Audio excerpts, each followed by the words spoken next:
Amen. Let me know if I'm on. Which way? I can't. Is it on now? I got the mic on the pack on upside down. I was trying to remember which way to flip the button. Yeah, it's good to be back in the house of the Lord.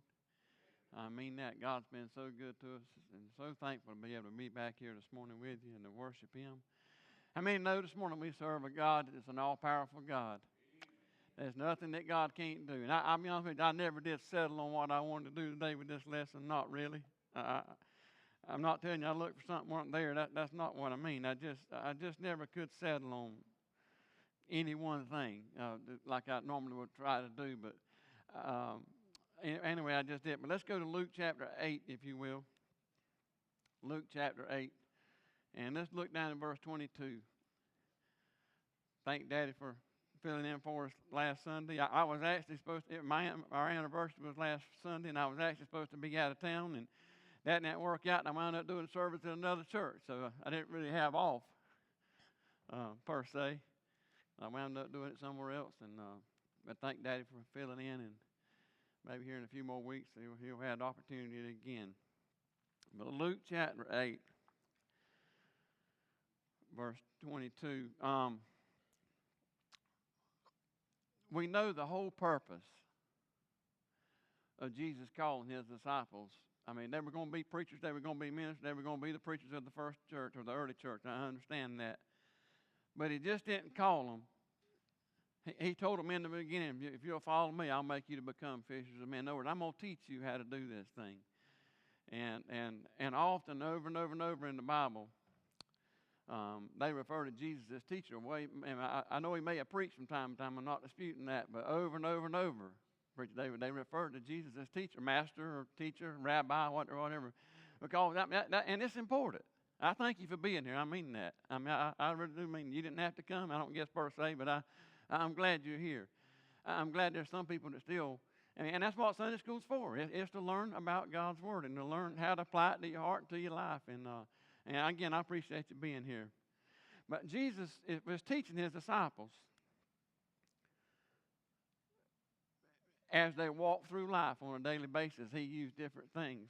We all face problems. We all face troubles. We all face trials. And we can be in God's will, and still be in struggles and storms and trials. Preacher David, I won't ask you nothing. It ain't a straight up answer. Did you feel that when you come to Evergreen that God was saying, hey, you need to go pastor Evergreen? I mean, yes or no? Yes. I'm assuming it would be yes. Have you had any? You ain't got the answer. No certain thing. But have you had trouble since we've been here, there, yonder? Sure you have. Now, how many ever years later it's been, you still feel like God's wanting you here? Well, I do too. But I'm just saying the fact is, just because you was in the will of God, everything's not always easy. That's all I'm trying to say. It ain't always easy. I mean, but He's in control. Now, if you're a Bible reader, you know what's fixing to happen in this story. And there's probably not nothing I can tell you about that you don't already know. But God's in control. Listen, He made the statement here, let us go over to the other side of the lake. I mean, He done made the statement, listen, we're on a journey of life, and we're going to the other side. You're going to face problems. You're going to face troubles. It's just going to happen. It's life. God's in control. I try to look through the Bible and find places about the weather because, people have different opinions when it comes. But God's in control of the weather, period. I mean, you can look anywhere you want Bible. I mean, it's just that one place that I'm aware of that comes to mind right off. And then maybe there's others. I'm not saying it's the only one. Is where when the devil went after Job, he allowed a great wind to come. And he used the wind, and he used light. Now, it says fire, but it's probably lightning. Probably. But other than that, I really can't find any more. And that's because God allowed him to do that. We have, and I'm not going to get into science, but I mean, we have laws of nature. When this front meets that front, this is going to happen. That's just the way it is. But we're going to face troubles. We're going to face trials. We're going to face things. I remember I went through drug addiction, and I got out of it. And it was, when I tell you it was awful, I mean, I can't even explain to you how bad that was. I mean, I just hope you'd never experience it. Got through it. God was blessing. I come to Evergreen January, I believe January the 19th of 2011, best I remember, if I remember right. And God began to work from January, from that January to that November. Man, it's amazing what God did for me.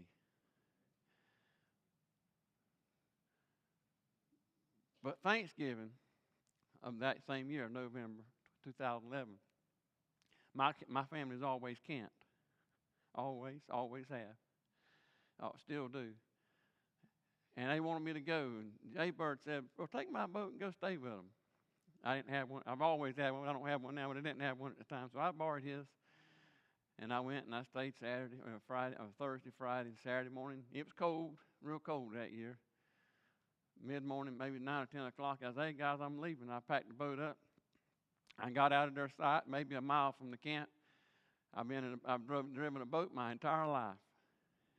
I mean, since I was probably 9 or 10 years old, to this day, I don't really know what happened. But I turned the boat just a little bit to make a turn. And I know there was a wave or so there. I don't know if a boat had passed. I mean, I didn't pass the boat, but that's not meaning the waves weren't still there from where a boat had been. And when I made that little turn, I weighed 300 pounds too now. And when I turned that boat just a little bit, next thing I know, I'm swimming. I mean, literally, when I tell you, man, the fight of my life, I mean, and believe it or not, I had these thoughts. Believe it or not, I said, God, you have brought me through drug addiction to drown me. Now, I had those thoughts. You said, well, I had them. I know I did. I remember because I remember several thoughts. But I said that, so God, well, let me rebase that. I didn't think it just like that. I said, God, surely you hadn't brought me through drug addiction to drown me, is what I really thought. And then I thought about, in all this just short period of time, every time I was like, I don't know, maybe a little further to the hill, maybe to the door, maybe a little further than that, out in the middle. And the water's falling, so it's running the opposite way of what I need to get to. And the water was a little bit full, too, at the time. And I'm fighting, and every time I turned my back to try to swim to that hill, the boat would turn around. And I'd let it circle me, and I'd fight again to get it. And every time I turned my back, it would circle. So but I don't know how long this went on, a few minutes. But I also thought, God, Apostle Paul was shipwrecked in the day and the night he spent in the deep, and you brought him through it. What I didn't see is, I don't know, I was in a little place there meeting, they fished a little PD called Roberts Island Cove, right there close to that. And in that cove, there's always been boathouses. From where I left to where I was going, that's the only place on that river there was anybody staying. And I really didn't see them until I was swimming in the water. And anyway, this went on for a few minutes. They come and they saved me. And they put me in a boat. If I seen them to this day, I wouldn't even recognize them. I don't know who they were. I went up just a curb from them, took my clothes on, put my dry clothes on, went loaded up, never told a soul for well over a year, maybe 2 years.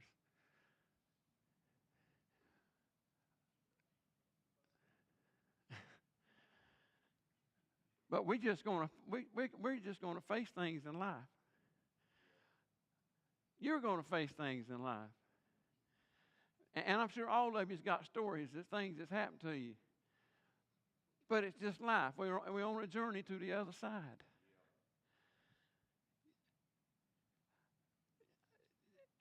Some people say, well, every time you face something other bad, it's because of sin. Listen, look who's on the boat. What did he do to deserve that, Jerry? I mean, just think, what did Jesus do to deserve all that? It's just things you're going to face in life. I mean, there's just troubles, there's trials, there's storms. There's just things, it's just life. You're just going to face them. But you don't have to face them alone. Amen. There is nothing that God can't do for you. Maybe I hadn't been where you've been. I'm not saying I have because I don't know. But I know we serve a God that's in complete control this morning. And there's nothing going to happen to you that he don't allow. I just believe that. I realize we're all going to die one day. I understand that. Surely, people pass away. Because that's the way God designed it.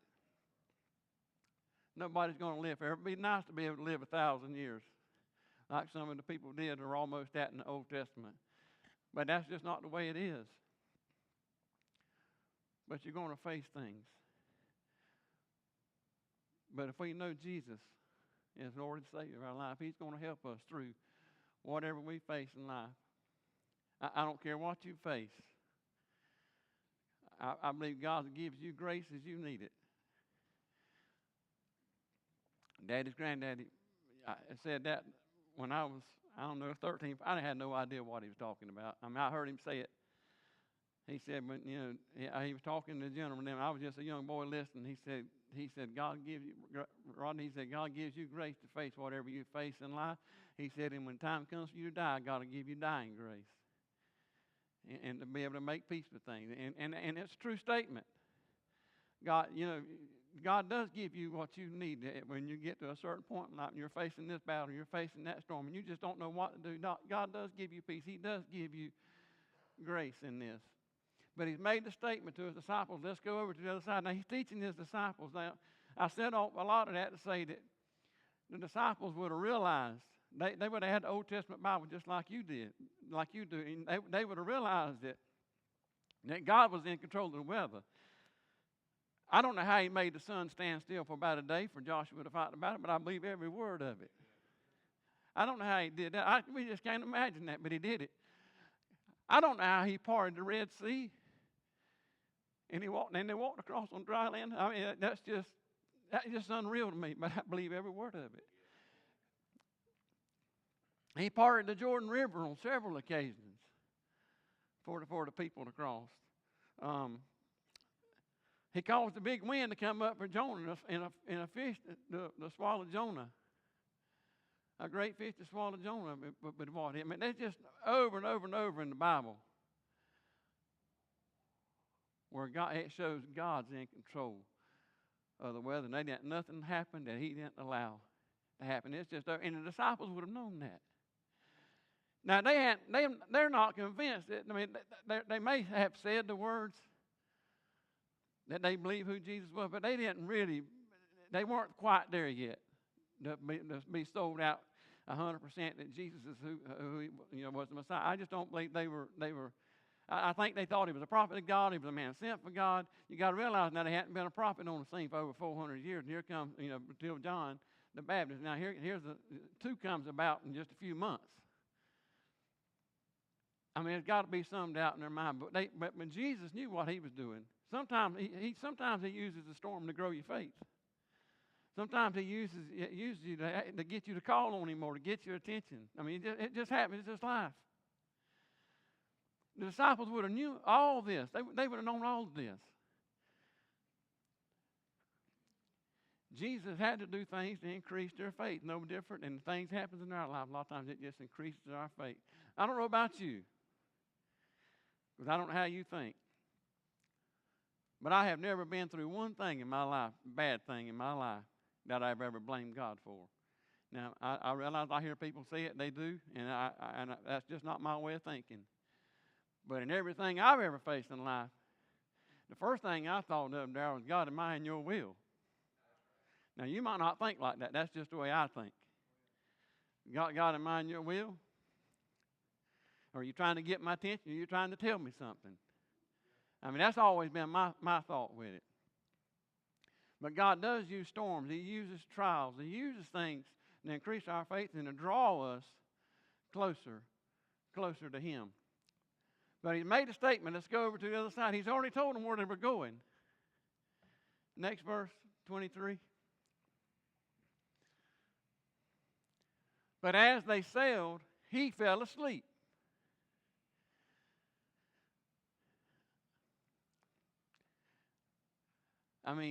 This shows that he took on all humanity. 12 disciples are awake, talking. But Jesus just, time he gets on him, it shows humanity's side of Christ. It shows that he got tired just like you and I get tired. It showed that. But it showed that he also had peace because he could sleep while the storm was going on. But as they sailed, he fell asleep, and there came down a storm of wind on the lake, and they were filled with water and were in jeopardy. I mean, a lot of these, maybe not all of them were fishermen, but a lot of these people were fishermen. They knew what it was like. They knew how fast the storm could come. It don't give you any warning. It just comes up. Especially in those days, they had no warning. It's just all of a sudden the water, the storm, and that word where it says filled with water, I give you an Oriental term. It means to be swamped, and that's really what it means. It means to be swamped with water. That's what it means if you look it up.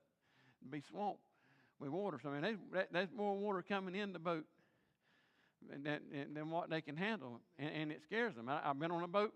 I hate to say all this stuff I've done this morning. I've been on a boat, turned upside down, stayed out in the middle of Santee Lake on Beverly's senior prom, or junior prom, I guess it was. And we had just met, and anyway, they didn't know where we were at for hours. It's just a miracle. I won't get into that detail, but I'm just, I don't get in a boat to this day if the bilge pump ain't working. I'm trying to fix it, see what's wrong with it to this day. Because that's what happened. The bilge pump went out, and we was taking on more water. And I kept turning the button on, and I never looked to see if the water's coming out. And I always do now. If you ever see me turn one on now, you don't believe I'll tell you it's working or not. And we'll do something about it, but because of that. But I've been on the Sea of Galilee in 1995, my first trip to Israel. I've told you this before, but I'm going to tell you again. I was on the Sea of Galilee with about 50 people from various churches in the county. They did not want us to get on the boat because the sea was so rough. But, some of the preachers said, hey, it's their first trip here. They really want to get out there, and we did. And that's a true statement, we did. And we got out there, and literally, when I tell you having to hold on with one hand, I mean, you couldn't walk anywhere on that boat without, you kind of done this number. I don't care where, it's the way it was. Everybody on the boat, there was one man on the boat that could walk without holding on to something, and he spent 20 years in the Navy. He's the only one. They gave the service to a preacher, and he held on with one hand, held his Bible, folded his Bible, and held his Bible in the other. They give another guy a mic, and he held the mic, and he held on with the mic one hand, and he held on with the other. That's how bad it was. And I can't tell you this exact text, but he read this story. No, it weren't this one, it's the one where he says, peace, be still. And that man read that text, and when he got done reading that text, his first words out of his mouth was something like, God, I say unto my people, peace, be still. And when I tell you in 30 to 45 seconds, slick as glass. Seen it with my own eyes. I know you might sit where you're sitting. It's hard to believe. I understand. But there's some other people who can vouch for that that's around about. But I'm telling you, when I tell you in a minute, less than a minute, it was slick as glass. God knows what God is in control. So they were, and water won't come in on the boat on us. It was just real windy, and the boat was rocky. But I mean, they had a reason to be scared. They didn't have natural bilge pumps like we do today with battery power, when you can flick a button on and it pump out, 1,000 gallons an hour. They didn't have nothing like that back in those days. I'm sure they had something other than hand they could try to dip it out. But I mean, they were in. The Bible says they were in jeopardy. They were in danger. We face those times in our life, maybe not in a physical boat, but we face that same type of storm in our own life when the only thing we can see is us going down. I know I ain't the only one that's been there. It's been that you've just hit something in your life, and there's just no hope for you. The only thing you can see is your boat sinking. I know I'm not the only one been there. You've got to be been there, maybe for different reasons. But let me tell you something. God is still in control. Jesus is still in control. When you might be doing everything you know to do, He's there. I'm a firm believer about the Bible. He'll never leave you. He will be there to see you through whatever you face. They're scared. They're in jeopardy. Verse 24. And they came to him and awoke him. I mean, here they are. The boat's rocking them. It had to be rocking pretty good to be pushing water over the side. And I mean, the boat down. I mean, here's Jesus asleep.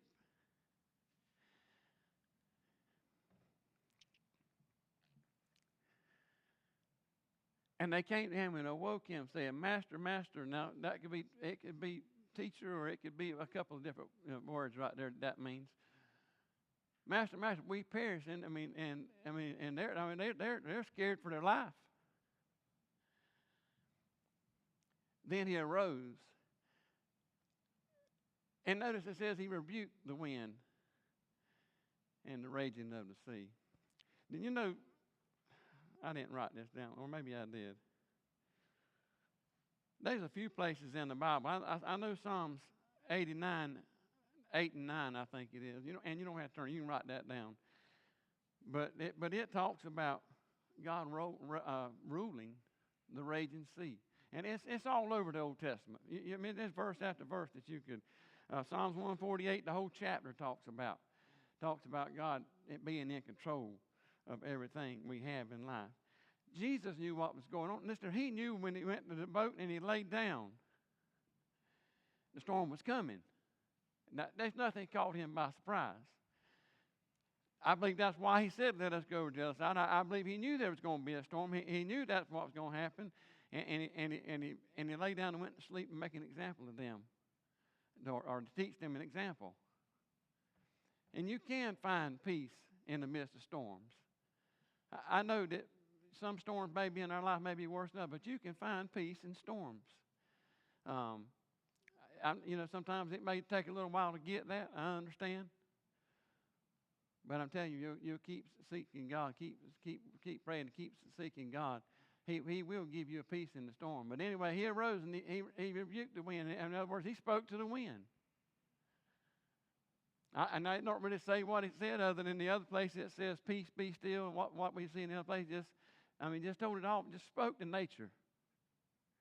More or less in so many words.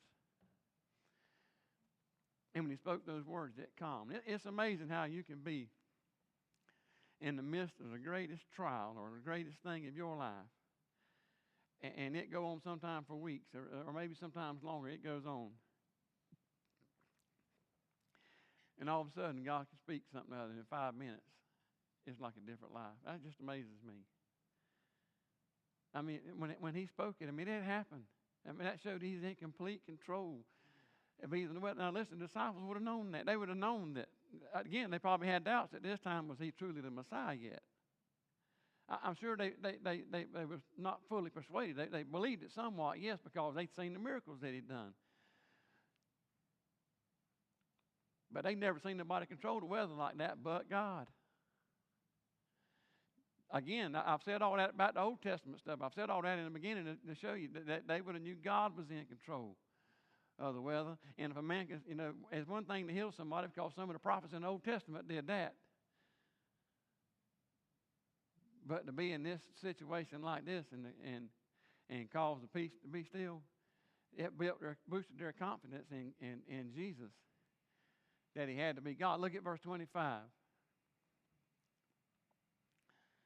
And he said to them, where is your faith? And they, being afraid, wondered. That's about the same way they were when they went and got him, woke him up. They ain't changed altogether. And they were afraid and wondered, saying one to another, what manner of man is this? For he commandeth even the winds and the water, and they obey him.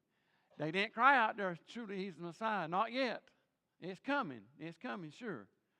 But it's not there yet. But it did boost their faith in who Jesus was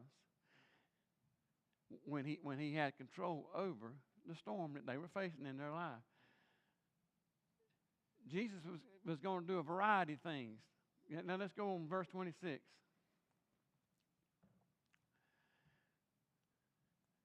I wanted to tie these two together, so that's why I'm trying to move along a little fast on purpose. So now they saw his control over the weather. Now they're going to see his control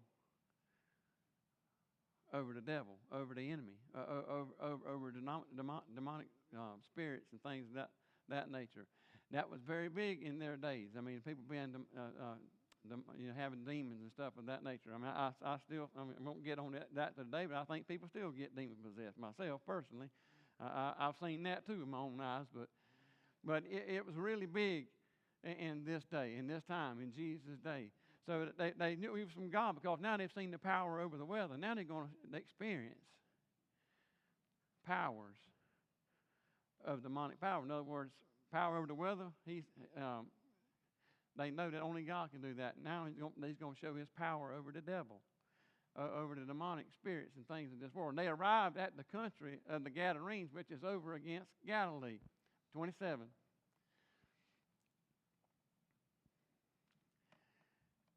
And he went forth to land. There met him out of the city a certain man which had devils a long time. Now Jesus knew when they were on the other side what was waiting on the opposite side of that lake. Sea of Galilee is roughly 8 by 13 miles. That's at the widest points. Now it's a little narrow in that places, but that's at the widest points. Maybe where they went across that's probably 5 or 6 miles, maybe or so. But he knew what was on the other side, and he went that way to teach his disciples how God works and about God. And he went forth to land. There met him out of the city a certain man which had devils a long time, and wore no clothes, neither abode in any house but in the tombs. I mean, this is a literal a crazy man, and so to speak. But it's because the devil had done that to him, and God still has powers over devils, and there's nothing that God can't do. But the man had devils a long time. Everybody knew who this man was. Everybody knew this man had devils and demons. And he didn't wear any clothes. I mean, he run around naked and didn't stay in houses, but he stayed in the graveyards. Verse 28. When he saw Jesus, he cried out and fell down before him. Now, Jesus knew the man was over there. But Jesus, what I'm getting out of this text, Jesus is not the first one to speak to the man. The man spoke to him first. The disciples were with him. Now, they've got thoughts now that he must be God because he's controlled the weather.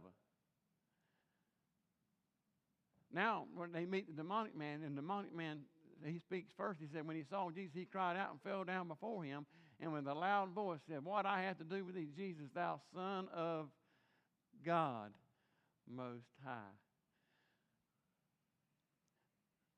In other words, it's almost like the devil's, is saying what they've been thinking, per se, about God or about Jesus, because Jesus controlled the weather like he did. And here they got a man. He don't have any clothes on. They know enough about him to know that he's not, that something ain't just right with him, and maybe that he is demon possessed. And then the man comes up with a loud voice and just falls down and fell down before Jesus, and pretty much with a loud voice, and begs him not to be tormented or torment me not. Again, to me, it's making their faith in Jesus increase of who he is, and that he is the Son of God. You got to realize, I say this often, they were looking for a Messiah, by all means.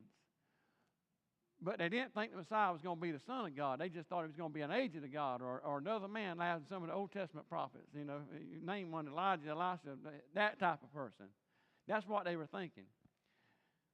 But the demonic man here says it. Son of God. In other words, calls him a son of God, the Most High God. Verse 29.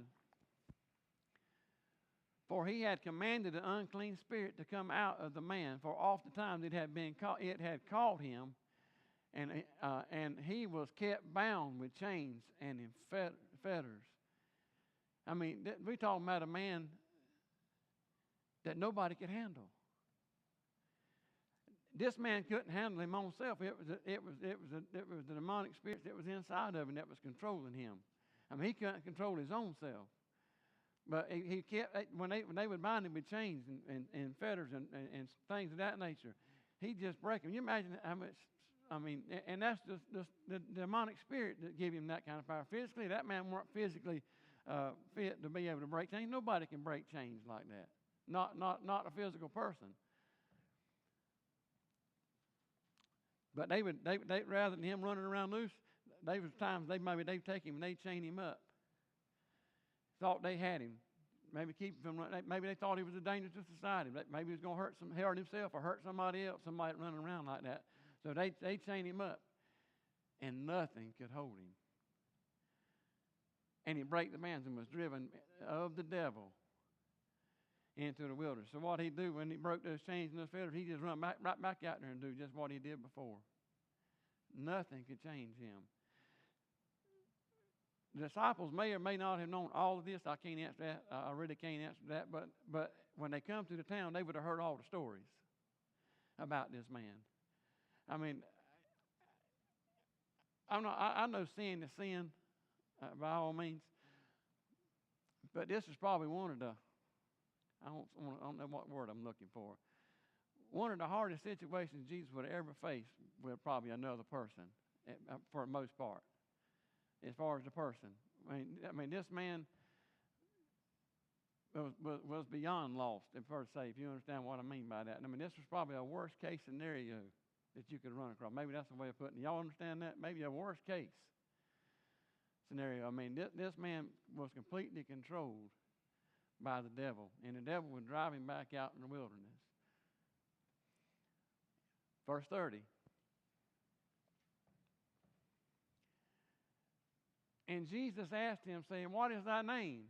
And he said, Legion, because many devils were entered into him. Listen, nobody don't have an exact answer to what that legion could be, but in the Roman army, it's just under 7,000 and up. I mean, but it is an idea if you read what a legion was. That's not the exact number, but around 7,000. That's a lot. 7,000. You know, if it was, I mean, let's say on the low end it was 1,000. That's a lot. For one person, that's what I'm trying to tell you about the worst case scenario. That's what I'm trying to say. You name everything out there in sin, and this man had it all in one, is what I'm trying to say. This man had it all in one, and he's encountered Jesus, and he's met Jesus, he's come to Jesus, he's fell down at the feet of Jesus. I mean, them disciples couldn't control this man on their own. Impossible. They couldn't do that. Unless their chains wouldn't hold him, what were they going to do? So Jesus was, again, I'm telling you, Jesus done all this to teach his disciples, to show his disciples God. I really believe it. Verse 31. And they besought him that he would not command them to go out into the deep. Now, I've heard preachers teach this and says they didn't want to go to water, and Jesus sent them there a different way. That's not what that is in this text. There's 4 places. You remember I told you a while back there's 4 places or 4 houses that God has lived in man since the beginning of time, like with Adam, and then the ark in the temple, and then in Jesus, and in us. I don't know if y'all remember that. I talked about it here a while back. It's been a little while. Well, there's 4 places mentioned in Scripture that the devil has the same. Gehenna, whatever is one of them, and that means like fire, along those lines. A burning, torment, misery, that type of thing, or fire. And then there's Sheol and Hades, which is the same word. One's Greek, one's Hebrew, and that's about the abode of the dead. And in 2 Peter 2:4, it uses the word hell, I think, but it's Tartarus. It's technically what it is. And this word, demons are being held, that'll be loose during the tribulation period when they take the key off that bottomless pit and they open it up. But in this text, this word right here means the abyss. Abyssos, or whatever it is in Greek. I don't remember exactly, but something along those lines. But in the Greek, in other words, they didn't want to be, the devils didn't want to go back to hell to be tormented. See, one day the devil and all his angels will be cast that lake of fire that he's out there now, and he's deceiving people, and people's dying. People do die lost. People do die without Christ, and they will go to a place of torment. And the devils is going to go there one day, but they were crying out to Jesus, "Don't make them go now." And I don't think even the devils don't want to go back to hell now. It's so bad. They would have had a better understanding probably of how bad hell really is versus us sometimes. But they did not. They cried. They did not want to go back to that place. But the day's coming. They may be still loose today, but the day's coming. According to the book of Revelation, they'll be all cast back in there, and a lid will be put on that pit to the abyss, and they'll be there throughout eternity. But that's what they're crying out. I mean, they you know, they say, hey, that they and they besought him that he would not command them to go out into the deep, anywhere but there.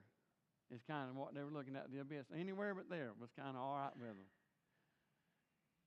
You keep in mind, the disciples are hearing all this. They're hearing the discussion between Jesus and this demonic man. They're hearing them things. Again, it's the way Jesus is teaching about God. Verse 32.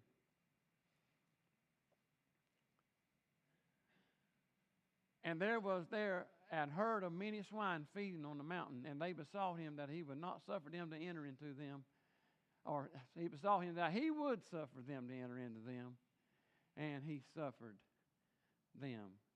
They asked, could they go into the swine? Could they be into the swine? Thinking they could just, they would live there for a while until they could. The thing about demonic possession, and I don't know a lot about it, but they need something to possess. If that makes sense to you, they need something. They need something to possess where they can move from this person, maybe to that person, or whatever the case. I mean, I won't get off on demonic depression that much, but that's what it needs, a place to go. And the swine was a place they could go and stay until they could find their next person. Now that's my thoughts now. To go into that. And Jesus allowed them and suffered them to go into that swine. Now, I don't think the Bible tells us, but it may. I think I've read where as many as 2,000 swine. I've read somewhere or another went in that was there that Jesus put those demons into. But even if there was 2,000 of them and they were 7,000, each one would have had 2 or 3. You know what I'm saying? If you do the math like that, each one of them would have had 2 or 3. For the whole herd to run down the hill, if there was 2,000, it would tell me there was at least 2,000, at least one for each one. Is what that was, verse 33. Then went the devils out of the man and entered into the swine, and the herd ran violently down a steep hill into the lake, and were choked. The whole herd run down the hill, and drowned in the lake. Verse 34. When they that fed them saw what was done, they fled and went and told it in the city and in the country. Let's see where I want to stop at here. Keep on, go to the next verse. And when they went out to see what was done, and they came to Jesus and found the man out of whom the devils were departed, sitting at the feet of Jesus, clothing in his right mind, and they were afraid. I know I've covered a lot, from way more than what I normally do, but you got to realize what's going on here. Jesus is training his disciples, and in the same day, they saw the human side of Jesus because he went to sleep, but awake out and seen the power of God when he'd calmed the sea. And then they went across the sea, and he steps out on the land in one day. I mean, he's taught, showed his power over even the most demon-possessed man you could be. But it showed that Jesus had power over all, and he's in all control. I started this morning by telling you that he's an all-powerful God. There is nothing that God can't do. Nothing.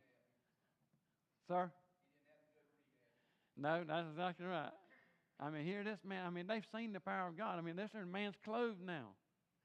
The man's in his right mind. I mean, the people of that town, I mean, this has probably been going on for years. Probably years.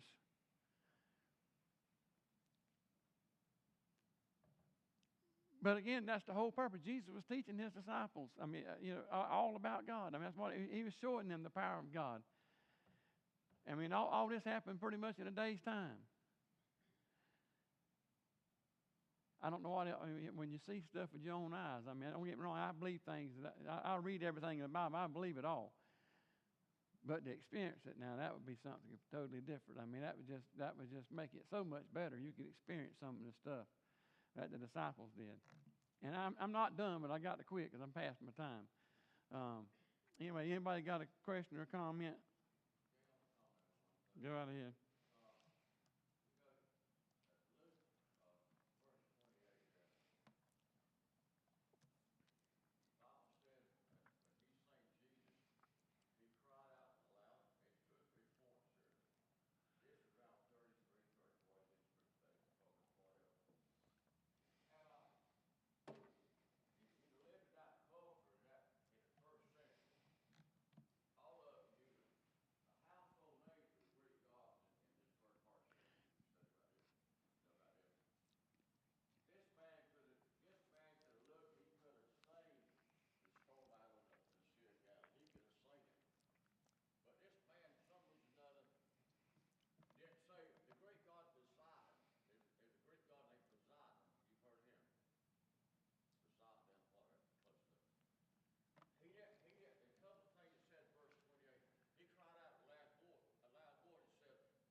Right.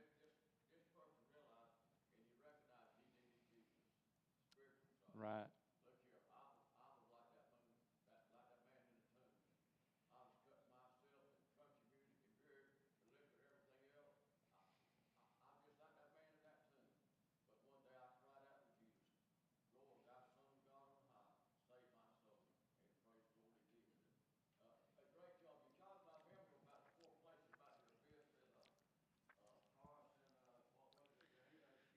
Yeah.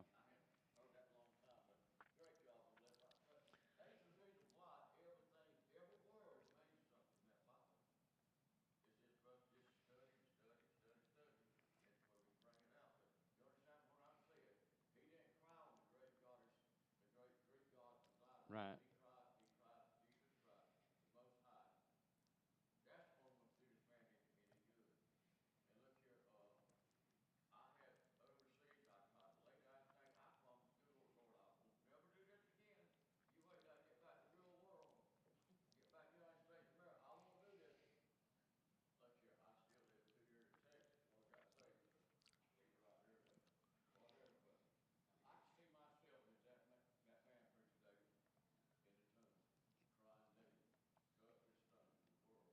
Right.